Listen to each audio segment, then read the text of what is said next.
আলহামদুলিল্লাহ। সৈয়দগর পক্ষ থেকে সবাইকে আসসালামু আলাইকুম রহমতুল্লাহ। আশা করি সবাই ভালো আছেন। আমাকেও আল্লাহ তাআলা ভালো রাখছেন, আলহামদুলিল্লাহ।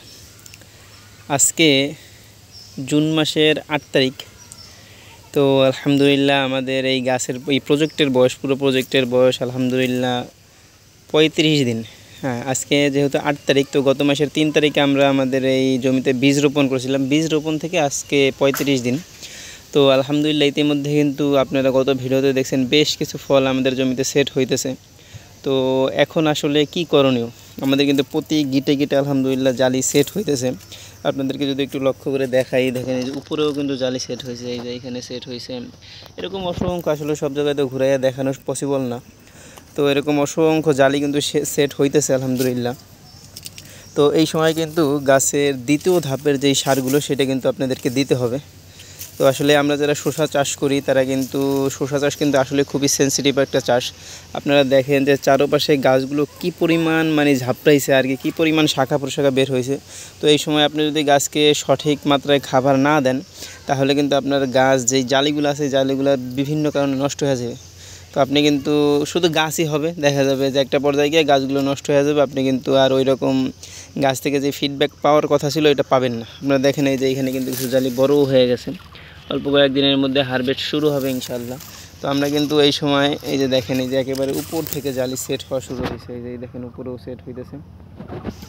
তো এই সময় কিন্তু আমরা সার দিব। আজকে আমাদের দ্বিতীয় ধাপের যে সারগুলো, এই সারগুলো আমরা দিব। আপনাদেরকে একটু দেখাবো যে কি কি সার আমরা দিতেছি। এখানে কিছু ঘাস ছিল, গতকালকে ওষুধ দিয়ে মারা হয়েছে। তো দেখেন আমরা কিন্তু এখানে সারগুলো নিয়ে আসছি। আমরা আজকে খুব বেশি সার না, মাত্র 3টা সার, আপনাদের পরিচিত 3টা সার আমরা আমাদের জমিতে দিব ইনশাল্লাহ। তো কী কী সার দিব সেটা একটু দেখাই। এই উপরের যেই সারটা দেখতেছেন এইটার নাম হলো পটাশ। যারা চাষাবাদের সাথে যুক্ত আছেন তারা অবশ্যই জানেন এটা পটাশ। এরপরে এটার নিচে আছে এই যে ডিএবি। ডিএবির একটা গুণ আছে, গুণটা একটু পরে বলতেছি। এরপরে নিচে আছে বেশ কিছু জৈব সার। আমরা ডিএবি আর পটাশটা খুবই অল্প পরিমাণে দিছি। আমরা জৈব সার কিন্তু একেবারে বেশি দিছি, অনেক বেশি দিছি। জৈব সার কিন্তু গাছের প্রাণ বলা হয় জৈব সারকে। তো যত বেশি জৈব সার দেওয়া হবে গাছ তত বেশি সতেজ থাকবে। আপনারা দেখেন আমাদের পুরো প্রজেক্টটা কত সুন্দরভাবে আছে। আমরা একটু ওই পাশে আপনাদেরকে একটু ঘুরাইয়া দেখাই যে কীভাবে জালি সেট হইতেছে আলহামদুলিল্লাহ। এই যে দেখেন যে জালি সেট হইতেছে আলহামদুলিল্লাহ। এই যে সেট হয়েছে পরে আলহামদুলিল্লাহ। এই যে দেখেন এইখানে সেট হয়েছে, পরে এই যে নিচে সেট হইতেছে। এরকম অসংখ্য প্রতি জায়গায় আলহামদুলিল্লাহ জালি সেট হয়ে গেছে। এই যে 2টা 3টা, এই দেখেন এই যে সেট হয়েছে জালি। এই যে এইদিকেও সেট হইতেছে আলহামদুলিল্লাহ। তো এরকম সেট হবে ইনশাল্লাহ। ও যেটা বলতেছিলাম যে ডিএবি সারের গুণ, ডিএবি সার যদি আপনি আপনার জমিতে দেন তাহলে কিন্তু কি হবে, আপনার জমিতে যেই জালিগুলো আছে এই জালিগুলো একসাথে সেট হবে। এই জন্য কিন্তু অনেকে যারা চাষাবাদ করে এরা ডিএবি সারটা ব্যবহার করতে চায় না, কেননা একসাথে একটা বাজার পাওয়া যায়। তো ওই সময় দেখা গেছে যে একসাথে জালিগুলো হয়, একসাথে একটা ফলগুলো খুব ভালোভাবে হারভেস্ট করা যায়। তো আমরা আমাদের জমিতে একসাথে দেওয়ার একটা কারণ আছে, আপনারা সবাই অবগত আছেন। আর রমজানের মাত্র 9 দিনের মতো বাকি আছে, আজকে থেকে 10 দিন বাকি আছে। তো এই সময় যদি আমরা আমাদের জমিতে ডিএবি সারটা বেশি করে দিয়ে দিই তাহলে কিন্তু আলহামদুলিল্লাহ জমির ফলগুলো সেট হয়ে যাবে আল্লাহ তাআলার ইচ্ছায়।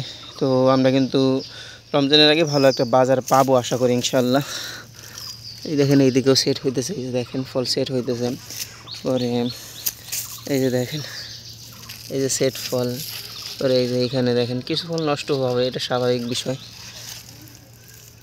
নিচ থেকে ফল সেট হওয়া শুরু হয়েছে আলহামদুলিল্লাহ। এই যে দেখেন এখনও কিন্তু আমাদের হারভেস্ট শুরু হয়নি, হারভেস্ট এখনও আমরা করি নেই। এই যে দেখেন এই যে ফল সেট হইতেছে আল্লাহর রহমতে। এই যে সেট ফল, এই যে এইখানে সেট 3টা দেখেন 4টা। পরে এই যে এইদিকে দেখেন এই যে আলহামদুলিল্লাহ ফল সেট হইতেছে। তো এই ফলগুলো কিন্তু সবগুলো একসাথে বড় হয়ে যাবে যদি আমরা এখন আমাদের জমিতে ডিএবি সারটা বেশি পরিমাণে ইউজ করি। আপনারা দেখেন কী পরিমাণে সেট হইতেছে, যে দেখেন ফল সেট। আসলে আমাদের জমি থেকে টার্গেট 3000 কেজি। আমরা এখানে 3000 কেজি টার্গেট করছি আলহামদুলিল্লাহ 3000 কেজি যদি আমরা আমাদের এখানে সর্বসাকুল্যে মাত্র 20 থেকে 22,000 টাকা খরচ হয়েছে।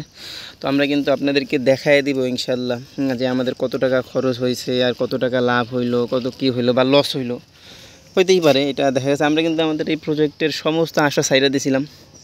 দেখেন যে এই পাশের এই যে গাছগুলো কিন্তু এখনও কিছুটা খারাপ আছে। এই পাশের এই পুরো প্রজেক্টের মাত্র এই একটা বেডের কিছু অংশ একটু খারাপ আছে, তাও আলহামদুলিল্লাহ ফল সেট হয়েছে। খারাপ হওয়ার একটা কারণ আছে, আমাদের ওই পাশে কোনো গাছই ছিল না। এই গাছগুলো কিন্তু আলহামদুলিল্লাহ পরবর্তীতে দেখা গেছে আর কি খুব বেশি ঝাপটাইছে বৃষ্টির পরে।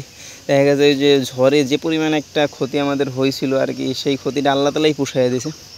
আমরা আপনাদেরকে একটু ফলগুলো দেখাই শুধু। এই যে দেখেন কী পরিমাণে ফল সেট হইতেছে, 1টা 2টা 3টা এরকম। এই যে এইখানে দেখেন এই ফলটা সম্ভবত নষ্ট হয়ে যাবে, এই যে না নষ্ট না হইতে পারে।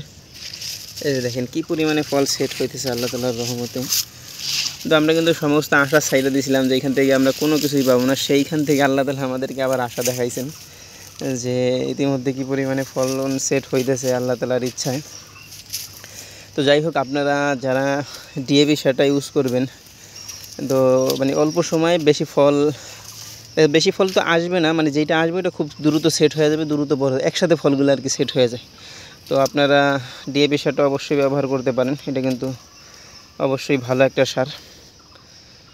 তো আমরা এখন আর কথা বলবো না, আমরা আমাদের জমিতে সার দিব ইনশাল্লাহ। তো ভালো থাকবেন, দোয়া করবেন। এই যে দেখেন এইখানে এই যে উপরে ওই যে ওইদিকে আছে। যাই হোক, ভালো থাকবেন। আসসালামু আলাইকুম রহমতুল্লাহ।